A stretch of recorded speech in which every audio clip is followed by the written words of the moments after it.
Chrissy O from Chrissy O's Clucky Chronicles, and today we are going to be talking about some chicken breeds. Not all chicken breeds. I'm going to focus on two different chicken breeds today. One being Rhode Island Red, and two being my kind of weirdo guy, Gamecock Rooster, who was an accidental rooster. We weren't supposed to get that, but here we are. Yeah, you gotta love those big box stores when they say and they advertise they've got a certain type of breed, but then you don't get that breed when they feather in and grow up. All part of the backyard chicken plan. Yeah, you gotta get some strange things in here. We're gonna be talking about the two rooster breeds today. We're going to be talking about Nanoo and Carolyn and all the good things, all the positive things. Hey, girl! She hit me in the back. And some negative things. Girl! Contain yourself. Anyway, here we go. Let's get into it. Girl, stop eating my shoe. Now, before we begin on this lovely adventure, I want to talk about the Rhode Island Reds first, before we even talk about Carolyn and Nanoo as an actual breed, and why we want to talk about Rhode Island Reds today, because Nanoo's a Rhode Island Red. Nanoo is a wonderful rooster, but this is not Nanoo. This is one of my girls. She's a Rhode Island Red mix, and she's absolutely beautiful. This is Ricky, and Ricky currently thinks she's broody, but she's not, or she's not going to be broody because I don't need her hatching any babies. It's not baby hatching time for me. But I wanted to let you guys know about Rhode Island Reds, and that they're considered and are one of the oldest American chicken breeds. So, you know, that's a good sign. If you're looking for a good chicken breed and a good Rhode Island Red, especially in girls, that if you're not just looking at color and you're looking at the actual breeds, Rhode Island Red's a pretty hardy breed. They were originally, they were bred for both meat and eggs. They were dual purpose way back in the day, and they were, you know, very, very prized for having a lot of hardiness and a lot of good egg productivity. So again, some people, when you get into the backyard chickens, or you get into any kind of chicken farming or chicken whatever, it's really important to know your breeds and know what they produce, know what they do, know what their hardiness is in your area, and it will really make a big, big difference with your chickens.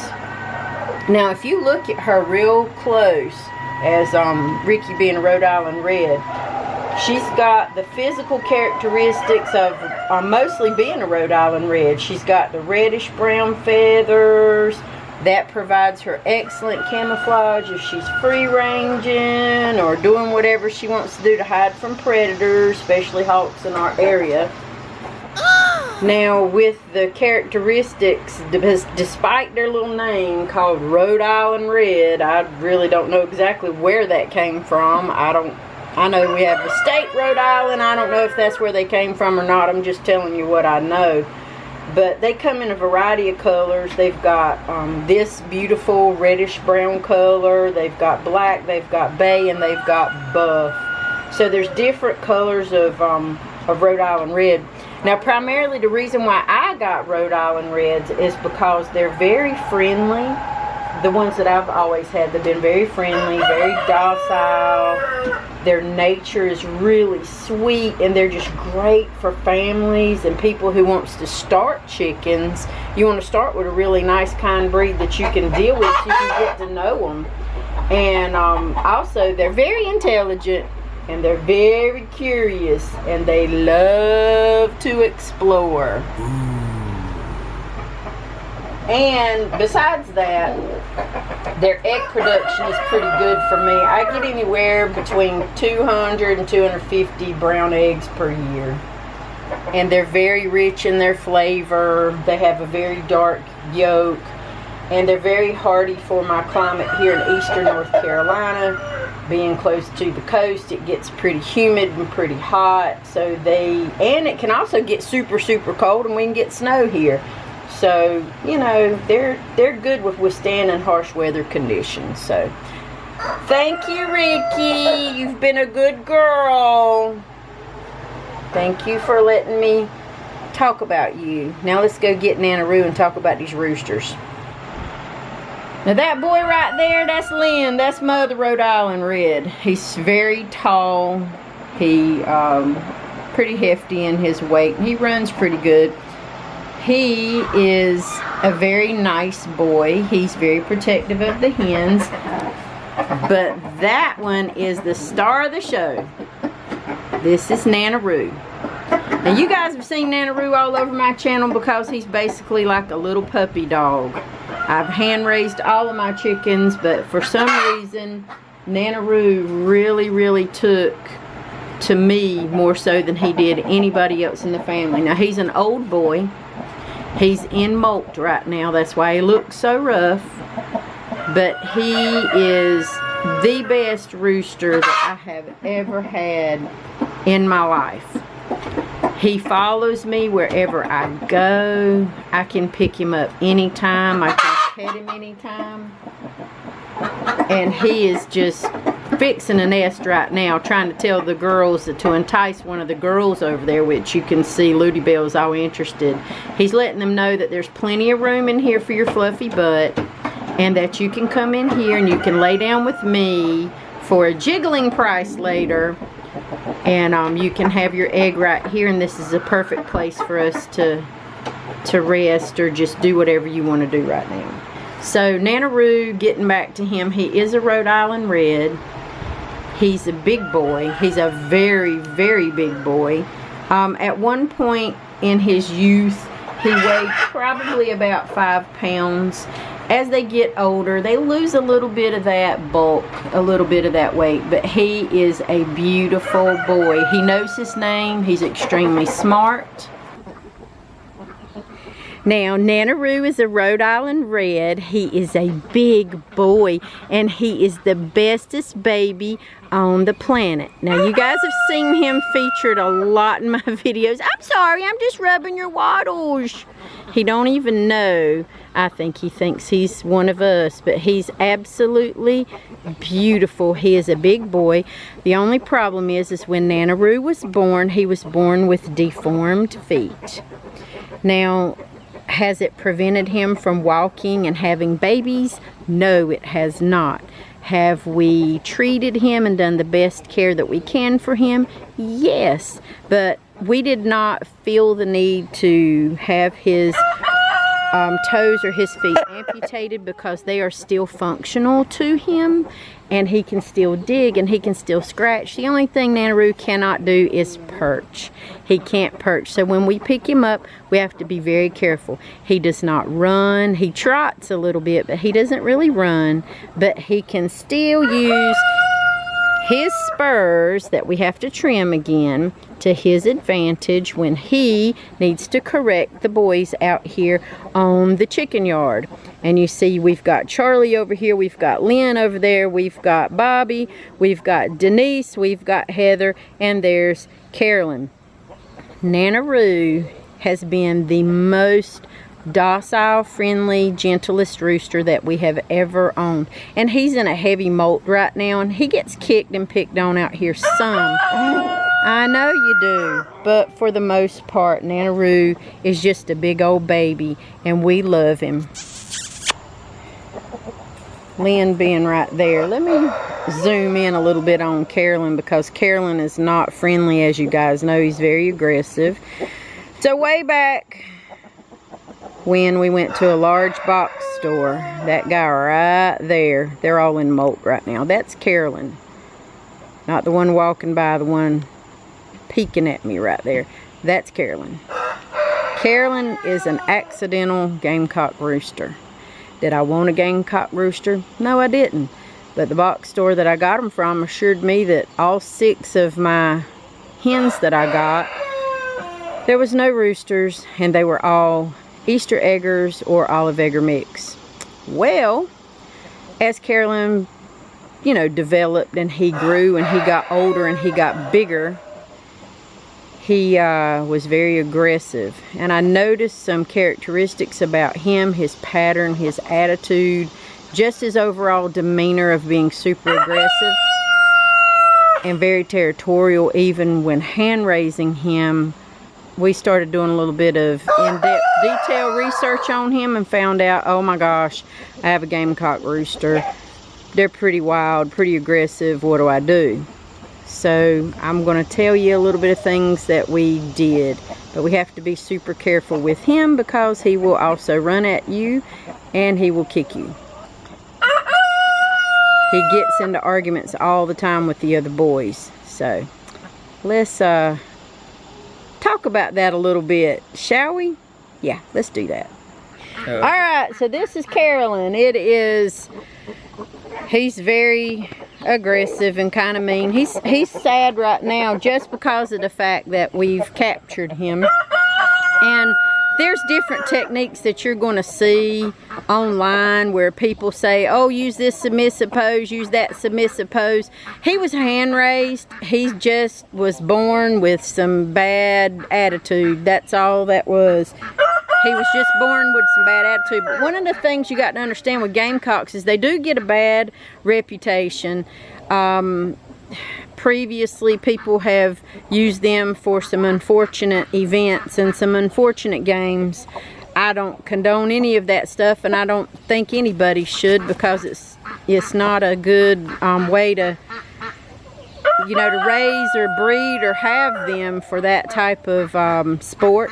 But anyway, when you own a Gamecock, it's just, you got to make sure that you provide a safe and secure environment, not only for yourself, but for your other flock and them as well. You got to prioritize your safety and your family and other animals.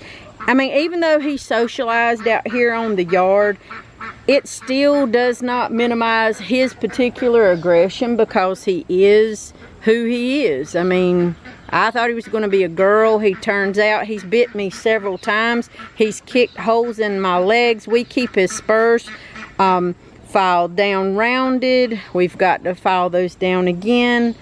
You know, it's possible. We have been able to work with Carolyn, and he's, you know, an aggressive rooster. But you got to understand the risk that's involved when you're working with him, because you got to have respect for him and he's got to have respect for you. And that's when you deal with any animal.